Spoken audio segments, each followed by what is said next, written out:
Bapak, Ibu, Saudara-saudari, kita bersyukur Tuhan sangat baik dalam kehidupan kita, dalam kita melakukan segala aktivitas kita. Pada saat ini kita akan merenungkan kebenaran firman Tuhan. Mari kita berdoa, saya akan pimpin kita di dalam doa. Kita berdoa. Bapa dalam kerajaan surga, kami bersyukur untuk kebaikan Tuhan dalam kehidupan kami. Terima kasih untuk nafas yang Tuhan anugerahkan kepada kami. Pada saat ini ya Bapa, kami akan mendengarkan bahkan merenungkan kebenaran firman-Mu. Kiranya Tuhan tolong kami agar kami dapat mengerti, memahami, terlebih dapat melakukannya dalam kehidupan kami masing-masing. Terima kasih Tuhan, kami menyerahkan waktu ini ke dalam tangan Tuhan. Hanya di dalam nama Tuhan Yesus adalah Tuhan dan Juru Selamat kami hidup. Haleluya, amin. Puji Tuhan. Pada saat ini kita akan merenungkan kebenaran firman Tuhan melalui suatu bagian firman Tuhan di dalam kitab Ulangan pasal yang ke-11 ayat yang pertama hingga ayat yang ke-7. Sekali lagi, kitab Ulangan pasal yang ke-11 ayat yang pertama hingga ayat yang ke-7. Saya tidak akan membaca untuk kita semua pada hari ini. Mungkin Bapak Ibu Saudara-saudari akan membaca di tempatnya masing-masing. Tema renungan pada hari ini sesuai dengan bacaan kita di pasal yang ke-11 ini, yaitu kebesaran Tuhan. Kebesaran Tuhan. Pastinya ketika Bapak, Ibu, Saudara-saudari mendengar dua kata ini, yaitu kebesaran Tuhan, maka tidak asing lagi, bahkan tidak kaget lagi mendengar kebesarannya Tuhan. Pasti di dalam benak kita, pikiran kita ketika kita mendengar tema ini, wow, luar biasa kebesaran dan kemahakuasaannya Tuhan, kedaulatannya Tuhan yang Tuhan nyatakan. Di dalam firman Tuhan kita, mungkin khususnya pada kitab Ulangan ini, ada dari sebagian besar, bahkan ada dari kita sudah membaca keseluruhan kitab Ulangan ini, pasal ini, bahkan kitab Ulangan ini dari pasal pertama hingga pasal akhir.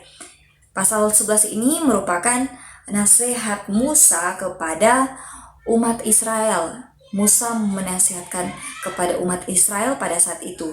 Dan khususnya di ayat yang 11 ini merupakan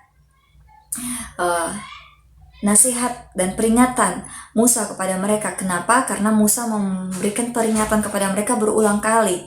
Karena seringkali orang Israel, umat Israel ini lupa dengan apa yang telah dikatakan oleh Musa pada saat itu. Baik itu nasihatnya, bahkan peringatan yang disampaikan oleh Musa kepada mereka, seringkali mereka melupakan apa yang telah disampaikan. Maka dari itu, Musa menyampaikan nasihat berulang kali dan peringatan ini kepada mereka agar mereka senantiasa di ayat yang pertama mengasihi Tuhan dengan setia, bahkan melakukan setiap tanggung jawab itu dan berpegang pada segala ketetapan dan peraturan perintahnya Tuhan. Sebagai orang yang percaya, tentunya kita dapat melakukan dan mampu melakukan setiap tanggung jawab kita. Dan kita percaya bahwa Tuhan sangat berkuasa dan kedaulatannya Tuhan betul-betul dinyatakan atas kehidupan kita. Sebagai orang yang percaya, bagaimana cara kita menyatakan kebesarannya Tuhan? Bagaimana cara kita untuk menyatakan kebesarannya Tuhan? Ada 3 kebenaran atau 3 cara yang perlu kita lakukan di dalam kehidupan kita masing-masing. Saya mengambil 3 poin ini, semuanya di ayat yang pertama saya mengambilnya. Kita melihat yang pertama, yaitu nyatakanlah kebesaran Tuhan dengan mengasihi. Nyatakanlah kebesaran Tuhan itu dengan mengasihi. Yang pastinya tentu kita mengasihi Tuhan dan segala sesama kita mengasihi Tuhan. Dan yang kedua yaitu nyatakanlah kebesarannya Tuhan dengan setia. Yang kedua dengan setia.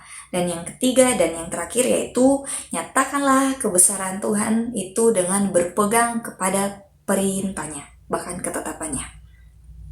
Nah, dari ketiga cara ini, ketiga kebenaran ini, maka kita menyatakan terus kebesarannya Tuhan melalui kehidupan kita. Mungkin pada pasal yang ke-11 ini merupakan kebesaran Tuhan itu Tuhan nyatakan melalui tanda-tanda dan perbuatan yang dilakukan Tuhan di Mesir terhadap Firaun, Raja Mesir.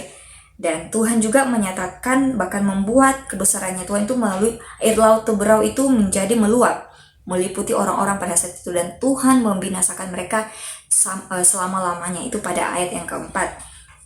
Khususnya dalam kehidupan kita masing-masing, dalam kita menjalani hari-hari ini, mungkin Tuhan menyatakan kebesaran Tuhan itu melalui karir kita, bisnis kita, pelayanan kita, bahkan pendidikan kita, dan terkhusus Tuhan menyatakan kebesarannya itu melalui mujizat, bahkan tanda-tanda yang luar biasa. Dan pastinya ketika kita melihat luar biasa kebesarannya Tuhan, bukan hanya berbicara kepada umat Israel, tetapi kepada kita dalam kita melaksanakan aktivitas kita masing-masing. Bahwa pandanglah, nyatakanlah kebesarannya Tuhan itu di dalam kehidupan kita melalui mengasihi sesama, bahkan terlebih mengasihi Tuhan. Dan setia, nyatakanlah dengan setia, dan nyatakanlah dengan melakukan setiap ketetapan bahkan perintah Tuhan di dalam hidup kita. Dan kiranya firman Tuhan, renungan yang singkat ini dapat kita lakukan dalam hidup kita. Dan biarlah menjadi pedoman dalam kita melakukan kehidupan kita dalam menjalani hari-hari ini, bahkan aktivitas kita sepanjang hari ini. Puji Tuhan, mari kita berdoa. Saya pimpin kita dalam doa. Bapa, kami bersyukur untuk renungan yang singkat ini. Tuhan mengajarkan kepada kami melalui nasihat Musa yang